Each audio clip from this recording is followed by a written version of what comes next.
Di sebuah gang kecil di pinggiran kota Bogor, berdiri sebuah rumah sederhana. Tidak besar, tidak mewah, tapi selalu terasa hangat. Cat temboknya sudah mulai pudar, pagar besinya sedikit berkarat. Dan halaman depannya hanya ditumbuhi rumput liar serta satu pohon mangga yang sudah tua. Rumah itu milik seorang ibu bernama Bu Sari. Sejak suaminya meninggal 5 tahun lalu, Bu Sari tinggal sendirian di rumah itu. Anak sematawayangnya, Raka, sudah lama merantau ke Jakarta. Katanya dulu hanya untuk bekerja sebentar. Tapi waktu berlalu dan sebentar itu berubah jadi bertahun-tahun. Setiap pagi, Bu Sari tetap melakukan rutinitas yang sama. Bangun sebelum subuh, menyeduh kopi, menyapu halaman, dan duduk di teras, menatap jalan kecil di depan rumah. Tunggu seseorang datang. Di sisi lain kota, Raka hidup dengan cara yang sangat berbeda. Bangun siang, terburu-buru berangkat kerja, pulang malam, kadang bahkan tidak pulang. Raka bekerja di sebuah perusahaan logistik. Hidupnya keras, penuh tekanan, dan jauh dari kata tenang. Tapi dia punya satu tujuan sederhana, sukses. Ia ingin membuktikan bahwa dirinya bisa mengubah hidup, bahwa ia tidak akan selamanya tinggal di rumah kecil di gang sempit itu. Namun, di balik semua kesibukan itu, ada satu hal yang selalu ia tunda. Pulang ke rumah. Suatu malam, Raka menerima pesan singkat. "Raka, kapan pulang? Ibu kangen." Pesan itu sederhana, sangat sederhana. Tapi entah kenapa, Raka hanya membacanya sekilas, lalu menaruh ponselnya kembali. "Nanti aja," gumamnya. Seperti biasa. Hari-hari terus berjalan. Hingga suatu pagi, saat Raka sedang rapat penting, ponselnya bergetar berkali-kali. Ia mencoba mengabaikan, tapi panggilan itu terus datang. Akhirnya, dengan sedikit kesal, ia keluar ruangan dan mengangkat telepon. "Halo?" Di seberang sana, suara tetangga lamanya terdengar. "Raka, ini Pak Darto.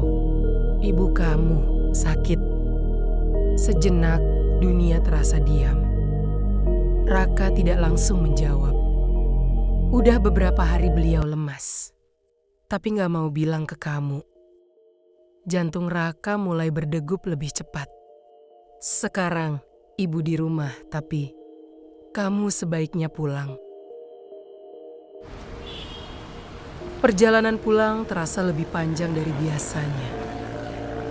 Macet, panas, berisik. Tapi semua itu tidak terasa. Yang ada di pikirannya hanya satu. Ibu. Sesampainya di gang kecil itu, Raka langsung turun dari mobil dan berjalan cepat menuju rumah. Rumah yang tiba-tiba terasa berbeda. Lebih sepi, lebih sunyi. Ia membuka pintu yang tidak terkunci. "Ibu." Tidak ada jawaban. Langkahnya pelan memasuki rumah. Dan di ruang tengah, ia melihat sosok yang sangat ia kenal. Bu Sari terbaring di sofa. Tubuhnya terlihat jauh lebih kurus dari terakhir kali Raka melihatnya. "Ibu." Suara Raka bergetar. Bu Sari membuka mata perlahan. Dan ketika melihat anaknya, ia tersenyum. Senyum yang sama seperti dulu. "Raka, pulang." Raka langsung berlutut di samping ibunya. "Ibu kenapa gak bilang kalau sakit?"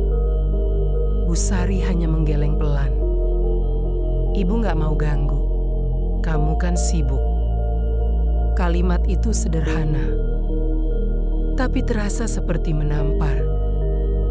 Raka menunduk untuk pertama kalinya setelah bertahun-tahun. Ia tidak tahu harus berkata apa. Hari itu, Raka tidak kembali ke Jakarta. Ia menetap untuk tinggal, menemani ibunya. Memasak untuk pertama kalinya sejak lama, menyapu halaman, duduk di teras. Dan disitulah ia menyadari sesuatu. Setiap pagi, ibunya benar-benar duduk di kursi itu, menghadap jalan, dan menunggu. Mau nunggu siapa sih, Bu? Tanya Raka suatu sore. Bu Sari tersenyum kecil. Nunggu kamu pulang. Jawaban itu sederhana, tapi cukup untuk membuat Raka terdiam lama. Hari-hari berikutnya berjalan lebih lambat, dan entah kenapa jadi lebih berarti. Raka mulai terbiasa bangun pagi, menyeduh kopi untuk ibunya, mendengarkan cerita-cerita lama yang dulu selalu ia abaikan, tentang ayahnya, tentang masa kecilnya, tentang hal-hal kecil yang ternyata sangat berharga. Suatu malam, saat listrik padam dan hanya ada cahaya lilin di ruang tengah, Bu Sari berkata pelan, "Raka, kalau nanti ibu nggak ada." Raka langsung memotong. "Jangan ngomong gitu, Bu. Tapi dengerin dulu." Suara Bu Sari lembut, tapi tegas. "Ibu nggak butuh kamu jadi orang paling sukses di dunia." Raka menatap ibunya.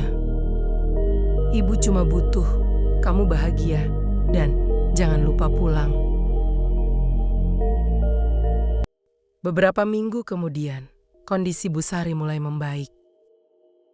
Tidak sepenuhnya pulih, tapi cukup kuat untuk berjalan ke teras lagi. Dan kali ini, ia tidak sendirian. Raka duduk di sampingnya. Suatu pagi, Raka membuka ponselnya. Banyak pesan dari kantor, banyak panggilan tak terjawab. Ia menatap layar itu lama, lalu mematikannya.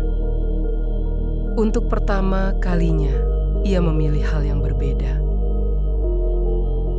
"Ibu," katanya, "ya, aku mau cari kerja yang lebih dekat." Bu Sari menoleh, sedikit kaget. "Gak apa-apa, Nak." Raka tersenyum. "Kayaknya aku udah terlalu lama jauh." Pohon mangga di depan rumah itu masih berdiri. Rumah itu masih sederhana. Catnya masih pudar. Tapi sekarang terasa lebih hidup.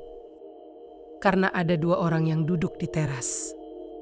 Bukan lagi satu. Dan sejak hari itu, Bu Sari tidak lagi menunggu sendirian. Karena yang ia tunggu akhirnya pulang.